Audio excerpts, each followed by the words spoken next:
누가복음 20장 27절에서 40절까지의 말씀입니다.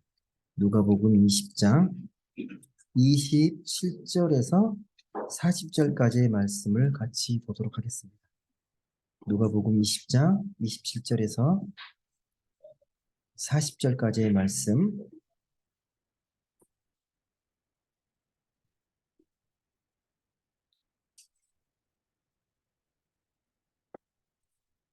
한 절씩 교독해서 읽도록 하겠습니다. 제가 먼저 27절 말씀을 읽겠습니다. 부활이 없다고 주장하는 사두개인 중 어떤 이들이 와서 선생님이여, 모세가 우리에게 고 너를 모세니 그 아내를 취하여 성을 위하여 산소단을 세우지니라. 그런데 7형제가 있었는데 마지가 아내를 취하였다가 자식이 없어 죽고 그때가 그를 취하고 일곱이 다 그와 같이 자식이 없이 죽고 그 여자도 죽었나이다. 일곱이 다 그를 아내로 취하였으니 부활 때에 그 중에 누구의 아내가 되리이까? 예수께서 이르시되 이에 함께 하다는 나도 모세도 하되 저 세상과 및 죽은 자 가운데서 부활함을 얻기에 합당히 여김을 받은 자들은 장가가고 시집가는 일이 없으며 그들은 다시 죽을 수도 없나니 이는 천사와 동등이요 부활의 자녀로서 하나님의 자녀이니 죽은 자가 살아났다는 것은 모세도 나무 떨기에 관한 글에서 주를 아브라함의 하나님이요 이삭의 하나님이요 야곱의 하나님이시라 칭하였나니 하나님은 죽은 자의 하나님이요 살아계신 하나님이시라. 하나님에게는 모든 사람이 사람되며 하시니 서기관 중 어떤 이들이 말하되 선생님 잘 말씀하셨나이다 하니 그들은 아무것도 감히 더 물을 수 없음이더라. 아멘. 예. 오늘 죽음을 바라보는 신앙인의 태도라는 제목으로 같이 말씀을 나누도록 하겠습니다. 예. 의자가 새로 왔는데요. 아직 그 완성된 의자가 아닙니다. 예, 혹시 몰라서 막 흔들다가 떨어질 수 있으시니까 얌전히 앉아 계시는 게 좋으실 겁니다. 예. 이 나사를 조이지 않아가지고요. 오늘은 이 부활 논쟁이라는 제목이 그 말씀을 보시면 성경책에 기록이 되어 있을 거예요. 소제목으로 부활 논쟁. 논쟁이 참 많은데 복음서에 보게 되면 예수님께서 논쟁을 좋아하셨을까요?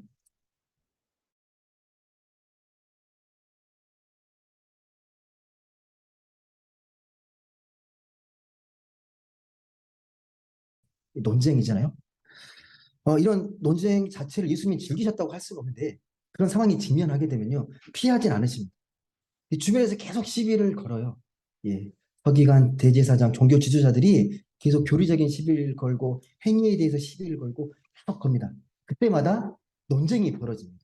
이걸 이제 신학적인 논쟁이라고 말을 하는데 어느 게 맞냐? 하나님께서 진정으로 원하는 가르침이 무엇이냐에 대한 논쟁이 계속해서 벌어지거든요. 오늘 말씀도 논쟁입니다. 예. 오늘 보면 누가복음 20장에 보시게 되면 이렇게 시비를 거는 유의 사람들이 계속 나와요. 주님께 계속 시비를 겁니다. 20장 1절을 보게 되면요. 예수님께서 한 번은 성전에 들어가셔서 말씀을 전하십니다. 주님께서요. 근데 그때도 또 누가 시비를 겁니다. 대제사장과 서기관들과 장로들이 와서 시비를 걸어요. 그 시비의 장면이 2절에 기록되어 있습니다. 예. 한번 1절, 2절 한번 같이 읽어보겠습니다. 오늘 읽은 말씀은 아닌데 어떻게 시비를 거는지 한번 보도록 하겠습니다. 하루는 예수께서 성전에서 백성을 가르치시며 복음을 전하실세 대제사장들과 서기관들이 장로들과 함께 가까이 와서 말하여 이르되 당신이 무슨 권위로 이런 일을 하는지 이 권위를 준 이가 누구인지 우리에게 말하라. 예, 성전에서 가르치고 있으니까 이 종교 지도자들이 네가 뭔데 이 성전에 와서 복음을 전하고 가르치냐? 무슨 권위로, 네가 어떤 근거로 해서 말씀을 전하고 있냐고 지금 시비를 걸고 있습니다. 그러니까 한마디로 너의 영적 권위가 어디냐? 무슨 권위로 네가 말씀을 전할 수 있냐고 지금 시비를 걸고 있습니다. 제가 말씀드릴 수는 없는데 이 논쟁 과정에서 예수님을 이겼을까요? 못 이깁니다. 결국은 이 진리 앞에서 이제 굴복하게 되는데 그 몹시 기분이 상해요. 몹시 상해서 이제 정탐을 보냅니다. 다시 정탐을 보냅니다. 그게 19절에 나와 있거든요. 예, 약간 분하고 상한 마음을 가지고 20장 19절을 보시게 되면 예, 다시 이제 정탐을 보냅니다. 한번 19절 말씀 같이 읽어보겠습니다. 시작. 서기관들과 대제사장들이 예수의 이 비유는 자기들을 가리켜 말씀하신 줄 알고 즉시 잡고자 하되 백성을 두려워하더라. 그리고 21절 말씀 다시 한번 읽어보겠습니다. 21절. 21절이 그들이 물어 이르되 선생님이여 우리가 아노니 당신은 바로 말씀하시고 가르치시며 사람을 외모로 취하지 아니하시고 오직 진리로서 하나님의 도를 가르치시나이다. 예, 이렇게 말하면서 정탐을 보내는 거예요. 이렇게 예수님을 띄워주면서 예, 대신 대리인을 보내는 거죠. 예, 그 기분이 상한 상태에서 이 질문은 어떤 질문입니까, 여러분? 이 질문이 22절에 나와 있거든요. 이제 그렇게 말하면서 정말 훌륭하신데 훌륭하시니까 제가 질문 하나 드릴게요. 이에 대해서 답변 좀 해주십시오라고 22절에 이렇게 질문합니다. 한번 같이 읽어보겠습니다. 시작. 우리가 가이사에게 세를 바치는 것이 옳으니까 옳지 않으니까. 가이사는 당시 로마 황제죠. 예, 이 전 세계를 지배하고 있던 로마 제국을 지배하고 있던 황제가 가이사인데 가이사에게 세금을 바치는 게 옳습니까? 틀립니까? 이 질문이 여러분 어떻게 느껴지십니까? 지금 제가 일부러 20절 1절부터 20장 1절부터 그 흐름을 제가 말씀드린 거예요. 이런 상황 속에서 이 질문을 한 거거든요. 예. 이 질문 자체가 중요한 게 아니라 이 질문을 왜 했는지가 중요한 거예요. 이들이. 예. 질문은 되게 정교할 수밖에 없어요. 왜냐? 그들이 누구예요? 이 질문한 사람이. 서기관, 바리새인들. 그들은 당대 최고의 신학자고 성직자들이에요. 예. 그러니까 질문 자체는 되게 수준이 높아요. 예. 근데 이 질문한 의도가 뭐냐는 거죠. 질문을 말하는 게 아니라 질문 자체, 예. 감정을 빠뜨리기 위한 의도성이 있는 거니까 되게 악의적이에요. 이 질문 자체가. 좋은 의도로 질문한 게 아니라 어떻게든 올가미에 걸리게 하려고 한 질문입니다. 가이사에게 바친다 해도 문제가 되고 안 바친다 해도 문제가 돼요. 가이사 안 바치면 예, 로마에 반역합니다. 바친다 그러면 하나님을 인정하지 않는 꼴이 됩니다. 예, 진퇴양난의 질문을 던져서 어떻게든 함정에 빠뜨리기 위해서 하는 질문이기 때문에 되게 악의적인 질문입니다. 여러분 이런 질문들이 계속됩니다. 예수님을 괴롭히고 시비를 거는 질문들이 예수님의 공생의 3년 동안 계속해서 이어집니다. 예. 그 결과가 뭔지 아시죠? 그러니까 왜 이런 질문을 계속 던지냐면 이 서기관이나 바리새인 같은 이 종교 지도자들은 예수님의 말씀이 자기들의 전통과 자기들의 권위를 무너뜨린다고 생각하는 거예요. 예, 위협이 된다고 생각하는 거예요. 이대로 가만두면 큰일 나겠다 싶어서 자꾸 시비를 걸어서 우리가 더 옳다는 걸 증명해야 되는 거예요. 근데 주님도요. 그걸 회피하지 않습니다. 직면하시고 절대 타협하지 않으세요. 이 진리 앞에서는 당당하게 말씀으로 대해서 그들을 이겨냅니다. 근데 그 결과가 뭔지 아실 거예요. 그 끝은 십자가 처형. 결국은 예, 반역죄로 예, 십자가형으로 정치형으로 예, 처형되는 것으로 끝이 납니다. 우리 인간적으로 봤을 때는 예. 오늘 본문도 예수님을 곤경에 빠뜨리기 위해서 하는 질문이거든요. 그렇게 질문한 사람은 사두개인들인데 오늘 말씀 첫 구절 보시게 되면 27절에 부활이 없다고 주장하는 사두개인 중 어떤 이들이 와서 이렇게 기록이 되어 있습니다. 여러분, 이 바리새인과 이 사두개인은요, 당시 종교 지도자들인데 같은 색깔이 아닙니다. 가장 큰 특징이 뭐냐? 이 사두개인들은 나와 있는 것처럼 부활을 안 믿습니다. 부활이 있다고 믿지 않아요. 이 바리새인들과 달리 부활을 믿지 않습니다. 어. 그래서 오늘 질문을 잘 보시게 되면 부활이 없다고 그들은 믿는데 마치 부활이 있는 것처럼 질문하는 거예요. 모순이죠. 말이 안 맞잖아요. 안 믿으면서 왜 질문하는 거예요?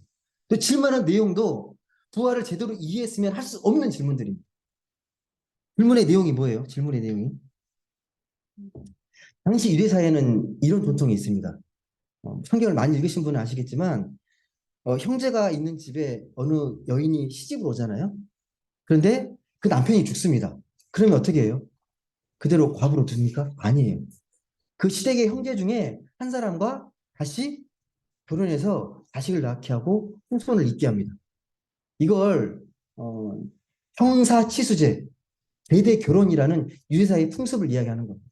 예. 지금 이걸 가지고 지금 주님께 질문을 던지고 있습니다. 만약에요, 예, 뭐 형제가 여러 있는데 뭐 형제 한 명이 죽어서 그 형제 중에 한 사람이 이 여인과 결혼을 해야 되는데 이 여인과 결혼하기 싫어요. 마음에 안 들어서. 그럼 어떻게 하면 될까요? 그걸 거절하려면. 많은 사람들이 모인 앞에서 수치와 모욕을 당하면 됩니다. 예, 모인 사람들 앞에서. 예, 그건 도리가 아니라는 거예요. 예. 예. 그걸 감수하고서라도 이 여인과 결혼하지 않겠다고 하면 그런 걸 겪어내면 되는 거죠. 대부분 이게 쉽지 않죠. 공개적인 모욕을 당해야 되기 때문에 찍히는 거잖아요. 쉽지 않습니다. 이런 전통을 근거로 해서 지금 사두개인이 지금 예수님께 질문을 던지고 있습니다. 이 질문의 내용을 요지는 이거예요. 친형제가 있었다. 근데 큰형이 한 여인과 결혼했는데 그 형이 죽었어요. 그래서 시댁에서 둘째랑 결혼을 시켰는데 둘째도 죽었습니다. 둘째랑 결혼했습니다. 또 죽었어요. 셋째, 넷째, 일곱째까지 다 죽었습니다. 자식 없이. 그러면서 질문 던지는 거예요. 그렇다면 나중에 부활해서 이 여인은 누구의 남편이 됩니까? 라는 질문. 여러분 이 질문이 어떻게 느껴지십니까? 부활 때에 이 여인은 누구의 아내가 되겠느냐? 이 질문이 어떻게 여러분은 잘 와닿습니까? 이 질문이 두 가지 문제점이 있어요. 제가 처음에 말씀을 드렸지만 첫째는 뭐예요? 질문을 위한 질문입니다. 무슨 말이냐? 진리를 알고 싶어서 던지는 질문이 아니라 어떻게 주님을 이렇게 꼬투리 잡으려고 하는 질문인데 처음에 말씀했잖아요. 부활이 없다고. 부활을 믿지 않는다고. 예. 부활을 있다고 전제하는 것도 뭐하고 똑같은 거냐면 지금 현재 우리가 살아가는 모습과 똑같다고 생각해서 질문 던지는 거예요. 지금처럼 결혼 제도가 있고 뭐가 다 있는 우리가 이 세상에서 누리는 그런 제도 하에서의 부활을 자꾸 이야기하니까 안 맞는 거예요. 또 두 번째 질문에 이 질문의 이 모순이 뭐냐면 부활에 대한 근본적인 오해입니다. 부활에 대한 오해. 그러니까 다시 말씀하지만 이 사두개인들은 부활이 마치 현재의 삶이 연장되는 것으로 지금 이해하고 있어요. 똑같이 그대로 이어지는 것처럼. 천국에서도 부활에서도 지금 있는 모습 그대로 살아가는 것처럼 그렇게 전제하고 질문을 던집니다. 여러분 솔직히 이 질문의 의도나 이 질문 자체를 보게 되면요. 말도 안 되는 질문이거든요. 주님의 입장에서는요. 답변 안 해도 됩니다. 모순이잖아요. 하지만 주님은 이 부활에 대한 오해를 풀어주시기 위해서 친절하게 구체적으로 설명을 하십니다. 주님의 답변을 잘 보십시오. 그게 두 가지거든요. 34절과 35절에 주님이 부활에 대해서 분명하게 이야기하십니다. 부활에 대해서. 한번 같이 읽어보겠습니다. 34절과 35절. 부활이 무엇인지 같이 읽어보겠습니다. 시작.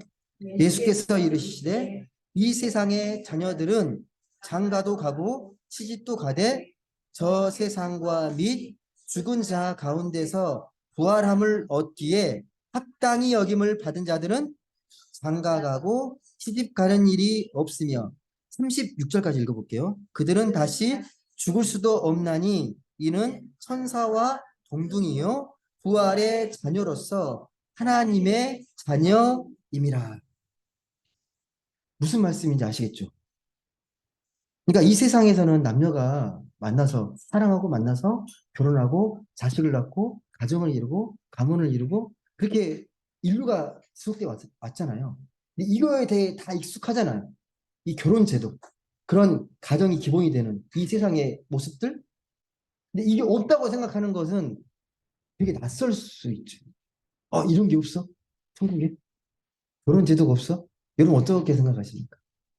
없답니다. 천국에 다시 결혼하고 자녀 낳고 이런 일이 없다고 얘기하시거든요. 그런 곳이 아니라고 말씀하시거든요. 좀 믿지 않은 사람들, 그런 분들한테는 정말 상상하기 어렵고 좀 낯선 세상일 수 있죠. 어. 그 근거를 어떻게 말했냐면 36절에 이렇게 말씀했죠. 다시는 죽을 수도 없나니 이는 천사와 동등이요 부활의 자녀로서 하나님의 자녀가 되었기 때문에. 예. 부활하게 되면 여러분 다시 죽는 일이 없습니다. 우리가 다시 부활하게 되면 죽는 일이 없고 그 특징은 뭘로 이야기했냐면 천사와 동등이라고 말을 합니다. 천사의 특징이 뭔데? 영이잖아요. 이 세상과는 다른 차원의 존재를 말할 때 이 천사를 이야기합니다. 다른 존재. 극적으로 다른 차원의 존재. 그래서 그걸 부활의 자녀요, 하나님의 자녀라고 이야기하는 겁니다. 여러분 이 말씀을 깊이 이해하게 되면 천국을 조금은 이해할 수 있어요. 부활이 무엇인지 조금은 더 깊이 이해할 수 있습니다. 어, 한번 생각해 보세요. 이 세상에서 결혼이라는 게 왜 생겼다고 생각하세요? 당연한 뭐 남녀가 뭐 결혼하고 안 하고 요즘은 이제 선택일 수 있는데 이 결혼이라는 게 왜 생겼다고 여러분은 생각하십니까? 뭐 여러 가지 이유를 들 수는 있겠죠. 근데 가장 기본적인 거, 가장 기본적인 이유, 결혼 제도의 가장 근본적인 이유, 예, 남녀가 만나고 결혼해서 사랑하는 가운데서 자녀를 낳는 거. 자녀를 낳는다는 의미가 많이 담겨 있지 않습니까? 결혼 속에서는요. 예. 인류가 이렇게 유지되는 존속하는 유일한 길은 결혼밖에 없어요. 그렇지 않나요? 결혼 외에는 이거 지금까지, 예, 지구가 생기고 인류가 생긴 이래로, 예, 존속될 수 있는 유일한 길은 결혼입니다. 근데 만약에 여러분 이게 뭐 가정이지만 우리가 이 땅에서 죽지 않는다면, 죽지 않고 영원히 이 땅에서 살아간다면 여러분 결혼하실 겁니까? 어떨 것 같으세요? 예, 그럴 일이 없는데 죽지 않는다면 결혼이라는 제도가 어떻게 여러분은 느껴지십니까? 결혼이라는 제도가 필요한가요? 예. 왜 자녀를 낳는데 계속 내 대를 이으려고? 음. 만약에 자녀가 없어도 된다면 결혼 제도에 대해서 많은 사람이 의문을 품을 거예요. 그렇잖아요. 내가 영원히 사는데, 영원히 살 수 있는데 자녀에 대한 그 본질적인 질문을 다시 던지게 될 거예요. 결혼이라는 게 그래요. 결혼이라는 게. 하나님께서 주신 정말 귀한, 예, 축복적인 제도가 결혼과 가정이잖아요. 예. 우리가 언젠가 죽기 때문에. 근데 그렇지 않는다면, 그렇다면 약간 이 결혼과 이런 것들에 대한 근본적인 질문을 막 던지게 될 거예요. 내가 영원히 살 수 있게 된다 그러면 결혼이 꼭 필요한가? 결혼이 뭐지? 다시 이게 본질적인 질문을 하게 되는 거죠. 그래서 이렇게 죽지 않은 존재가 되는 걸 여기서는 이제 천사와 동등이라고 말하는데요. 여러분, 미래가 바로 이 죽음 이후 이 부활의 세계잖아요. 우리에게는요. 이 천사와 동등이다, 뭐 부활의 자녀다, 하나님의 자녀다. 이 말은 듣는데 손에 잡히는 제도는 아니에요. 뭔가 딱 손에 잡히진 않아요. 그 말로는 이해할 수 있는데, 아, 내가 부활의 자녀지, 하나님의 자녀지, 라는 것들이 손에 딱 잡히는 게 아니에요. 결혼, 가정, 이거 딱 눈에 보이는 제도잖아요. 그래도 확실히 알 수 있는데, 아, 내가 주어서 천사와 동등이고 부활의 자녀고 하나님의 자녀라는 건 내가 그걸 믿지 않으면 되게 어, 이상적인 걸로 느껴지는 거죠. 분명히 우리는 직접 확인할 수 있는 세계, 보이는 결혼과 같은 확실한 세계를 원하잖아요. 확실한 방식. 근데 부활은 다시 말씀하지만 그런 것과는 전혀 차원이 다른 세계예요. 부활의 세계는. 그래서 예수님께서 말씀하시는 핵심은 다른 게 아닙니다. 죽음 이후에 부활의 세계는 지금과 같은 모습이 아니라는 걸 말씀하는 거예요. 니네가 생각하는 현재의 삶, 세상이 말하는 그러한 조건이 부활이 아니라 질적으로 작은 생명의 차원의 세계라는 걸 분명히 말씀하는 거예요. 그래서 장가도 안 가고 시집도 안 가고 간다라는 표현으로 이야기합니다. 만약에 우리가 이게 믿지 않은 사람들처럼 우리가 세상의 삶과 방식에 매몰되어 있게 되면요. 예, 제가 말씀드렸던 거 잘 이해가 안 될 수밖에 없고 질문해봤자 기껏해야 이런 질문하는 거예요. 아, 부활하면 그러면 그래서 또 결혼합니까? 아니가 누구예요? 그래서 잘 먹고 잘 삽니까? 이런 질문만 하게 되는 거예요. 부활을 오해하게 됩니다. 사두개인 같은 질문을 할 수밖에 없어요. 그래서 성경에 나오는 여러 표현들이 있는데 이걸 잘못 뭐 의의 면류관, 뭐 생명의 면류관 이런 면류관들도 다 물질의 축복으로 이해를 해버려요.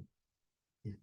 축복적인 물질의 축복인 인간적인 축복, 세상의 축복적인 개념으로 이런 것들 다 이해합니다. 근데 이런 식으로 말씀의 본질을 깨닫기는 어렵습니다. 여러분 생각의 차원이 바뀌어야 되거든요. 말씀을 이해하려면 세상의 삶의 방식으로 말씀을 들여다보는 게 아니라 하나님의 방식으로 하나님이 원하는 방식으로 말씀을 들여다봐야 말씀이 비로소 보이기 시작하는 거예요. 여러분은 죽음 이후에 부활이 어떨 거라고 생각하세요? 그러면 여러분은 어떤 세계를 꿈꾸십니까? 부활하면 하나님의 세계, 하나님의 나라 어떤 세계라고 여러분 생각하시고 계십니까? 여러분 부활해서 여러분 그 하나님 나라에서 뭐 하실 것 같으세요? 뭐 하고 살 것 같으세요? 세상이 말하는 그 행복이 가득한 곳입니까? 여기서 가장 행복하다는 것들을 더 얻고 더 많이 누리는 게 천국이라고 혹시 생각하십니까? 어떠세요? 만약에요, 주님의 말씀처럼 그곳이 장가도 안 가고 시집도 안 가는 곳이라면 분명한 게 뭐냐면 지금 여기와는 분명 차원이 다른 세상이라는 거예요. 그렇잖아요. 천사처럼 된다면 우리가 여기서 느끼는 모든 고통과 아픔과 슬픔, 불행해하고 행복해하는 그 모든 것들은 없다는 뜻이에요. 우리 여기서 느끼는 내가 살아남기 위해서 애쓰고 몸부림치는 그러한 것들이 모두 무의미하다는 그런 것들에 대한 것들.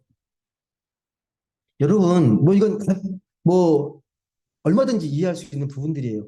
죽어서 한 줌의 재가 된 사람에게 재산이나 가족이 의미가 있습니까? 아무 의미가 없습니다. 그런 차원에서 믿지 않은 사람들에게 죽음은요, 두렵고 모든 걸 파괴하는 되게 어두운 걸. 죽음을 생각하면 되게 마음이 찹찹해지고 허무해지고 두려움에 잡히고 불안에 빠지게 됩니다. 하지만 믿는 사람들은 다르잖아요. 왜?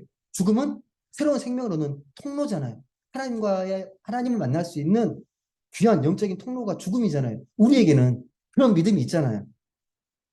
근데 여러분 옛날 사람들 있잖아요. 고대 유대인들은 죽으면 땅속으로 들어간다고 생각했어요. 그걸 수올이라 그래요. 땅속 어둠의 나라 수올로 들어간다고 생각했었어요. 진짜로요. 예. 사두개인이 지금 질문하는 것도 그런 차원, 그런 수올을 염두에 두고 하는 질문입니다. 하지만 우리는요, 이 죽음이라는 게 그렇게 어두운 게 아니에요. 한국의 환송이 일어나는 놀라운 사건입니다. 죽음의 사건은 하나님을 영접하고 부활의 몸으로, 신령한 몸으로 주님을 만나게 되는 놀라운 생명의 사건입니다.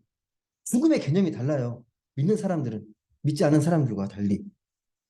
여러분 그래서 죽으면 그렇게 생각하잖아요. 우리 믿는 사람들은 그거 정말 행복하고 참으로 기쁘고 그리고 부모님도 만나고 먼저 돌아가신 부모나 형제를 만나고 사랑하는 모든 사람들 만날 수 있고 병도 안 걸리고 혹시 이 세상 살면서 내가 장애가 있고 질병이 있어도 다 고침받고 슬픔과 애통이 없고 부족한 것이 하나도 없는 그런 세상.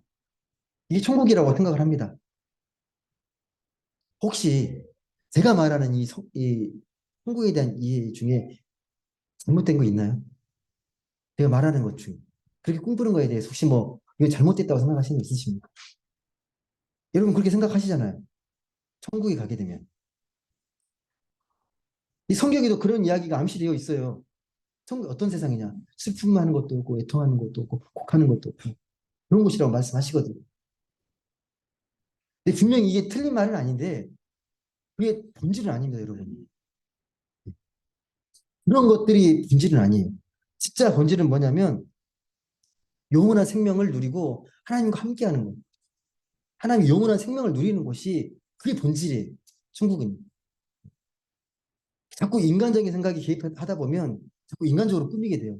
이런 것들은 우리 또 마음이 약해지잖아요. 저 예전에 그 인증하시는 분들이 정말 많으셨거든요. 교회마다. 내가 서울세계를 보고 갔다. 천국에 들렸다. 천국에 갔더니 황금마차를 타고 예, 에메랄드와 다이아몬드가 쫙 깔린 도로에 달려서 으리으리한 황금 보석으로 치장된 집에 산다. 여러분 어떠세요? 그 말들은? 우와, 그런 생각. 근데 저는 그런 말을 믿지 않습니다. 계시록에 그런 표현들이 나오는데요. 이건 은유고 상징이고 비유거든요. 그걸 문자대로 해석하는 게 아니거든요. 예, 그게 본질이 아니라고요. 이 세상에 누리는 걸 똑같이 누리는 게 천국이 아닙니다, 여러분. 그래서 그런 말들은 거짓말 약장수처럼 저는 들립니다. 우리 기독교 신앙이 말하는 죽음은 더 깊은 차원을 말하는 거예요. 예. 주님의 대답을 잘 보십시오. 두 가지잖아요. 예.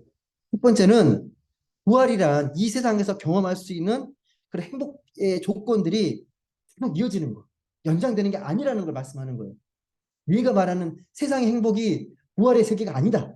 이게 첫 번째입니다. 또 한 가지가 있어요. 뒤에 부분이 더 중요합니다. 네가 진짜 부활을 알려면 하나님을 제대로 알아야 돼. 하나님 오해하고 있어라는 겁니다. 하나님이 어떤 분이신지를 제대로 알라고 이야기합니다. 이 말씀은요, 이 사두개인이 질문을 할 때 그냥 질문 던진 게 아니라 그 모세 오경에 있는 그 신명기 말씀을 근거로 해서 질문 던진 거거든요. 모세가 그러잖아요.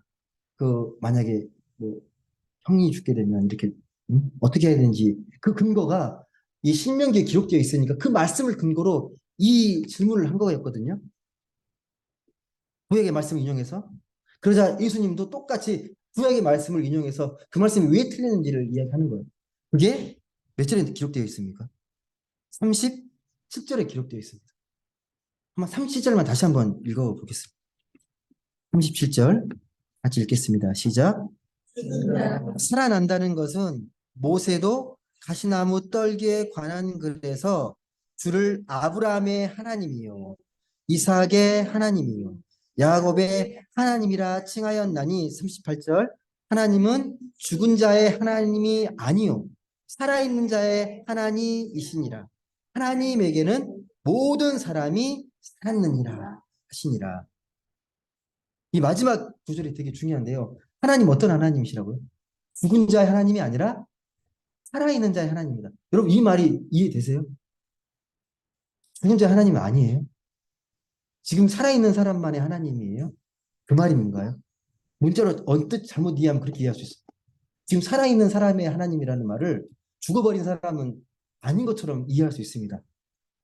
그건 이제 문자적으로 이해하는 거고 그래서 앞절에 뭐라고 얘기하냐면 하나님 어떤 하나님이다? 아브라함의 하나님이요 이삭의 하나님이요 야곱의 하나님이요 인물 하나하나를 언급하잖아요. 믿음의 조상. 그다음 하나하나 언급합니다. 이 말씀을 모세가 들었거든요. 이 말씀을 어디서 들었냐? 하나님께서 그를 소명의 자리로 불렀을 때 그 시내산에서 불이 타지 않은 그 가시 떨긴 나무 아래서 신기한 현상 앞에서 그가 들었던 말씀이 이 말씀이 하나님은 살아계신 하나님. 그 하나님은 아브라함의 하나님이요 이삭의 하나님이요 야곱의 하나님. 살아있는 자의 하나님.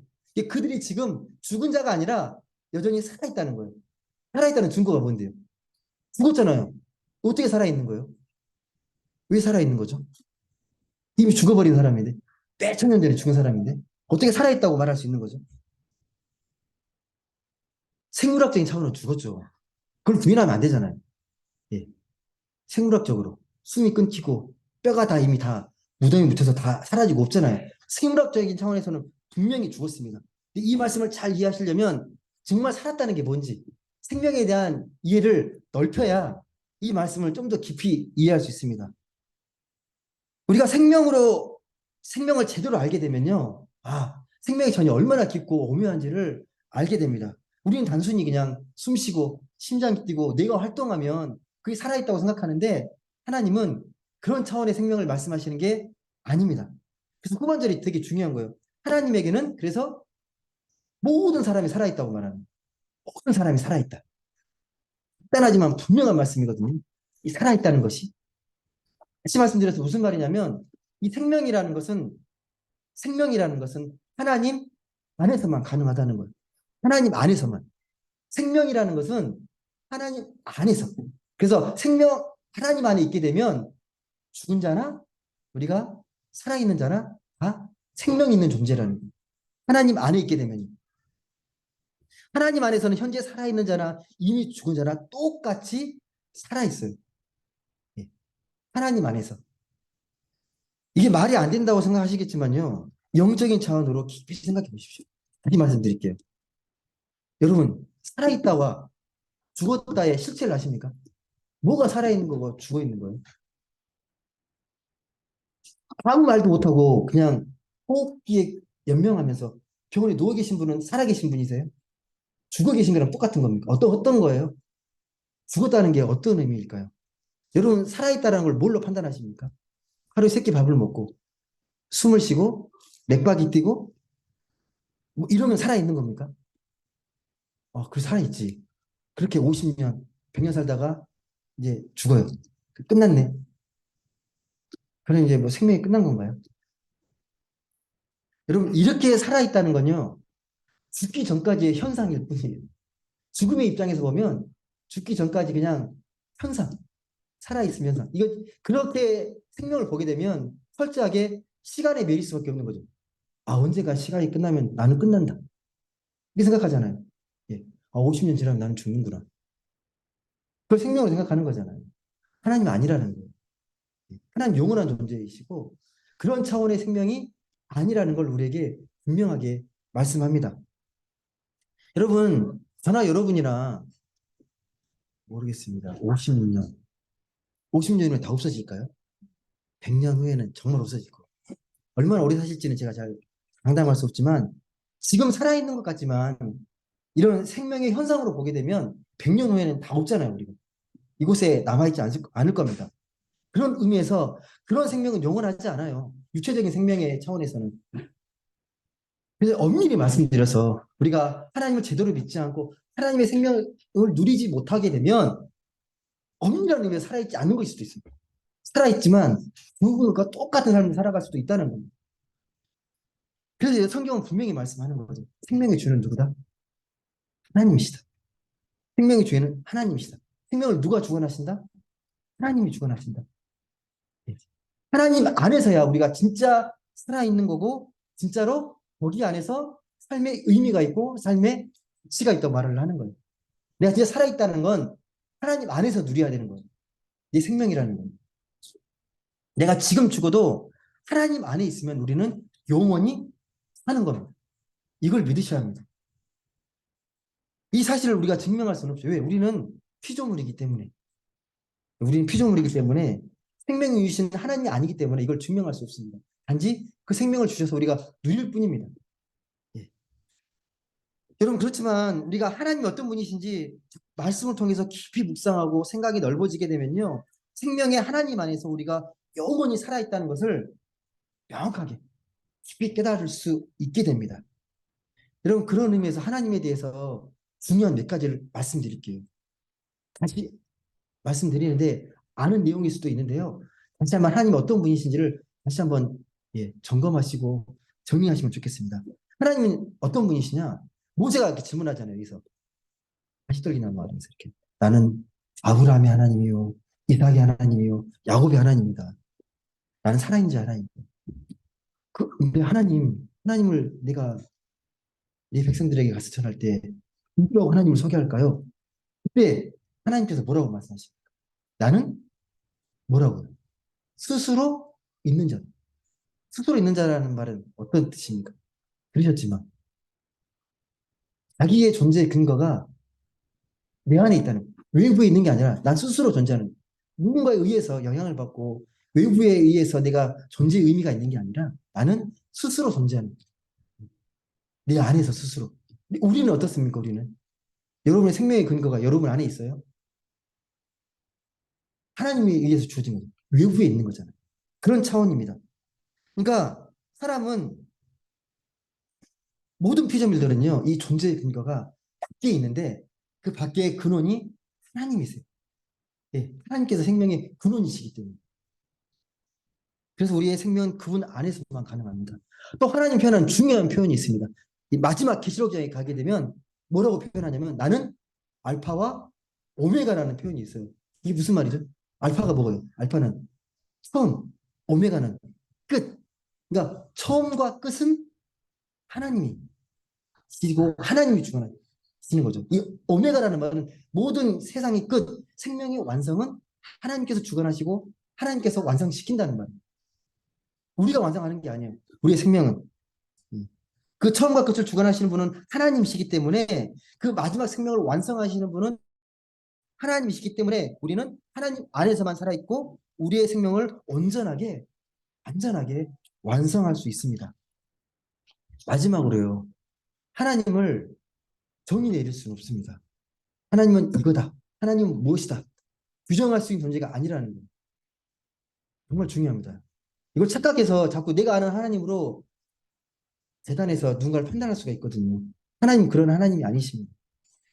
왜? 하나님은 생명의 근원이신데 우리가 그 생명의 근원을 어떻게 정의하고 규정할 수 있겠습니까? 우리가 하나님을 믿는다면요.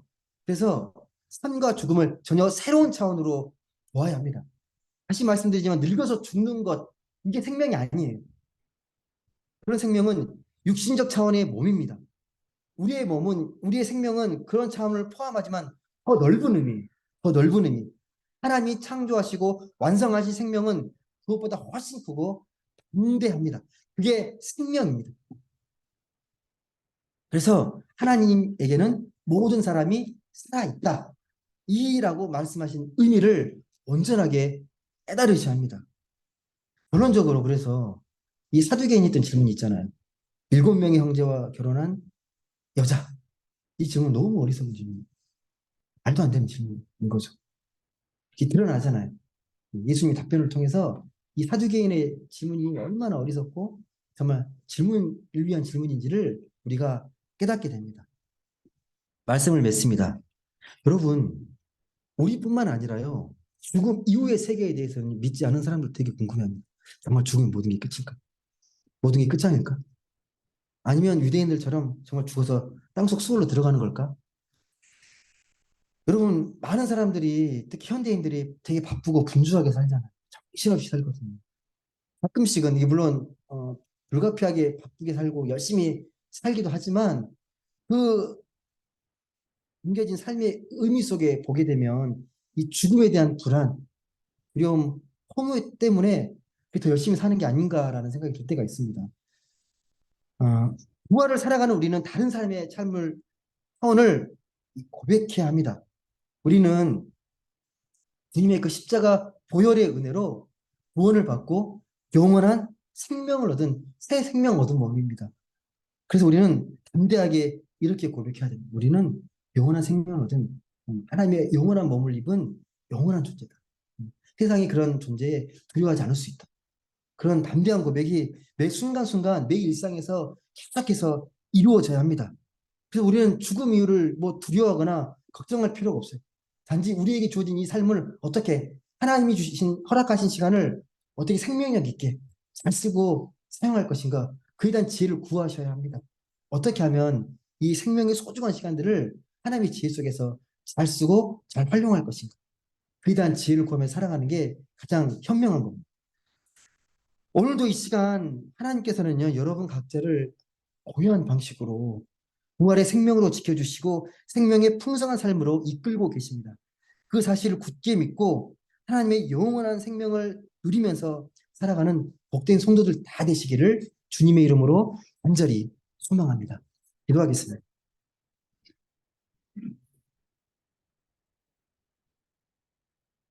사랑의 하나님 감사합니다. 우리의 삶과 죽음 하나님께서 주관하심을 믿습니다.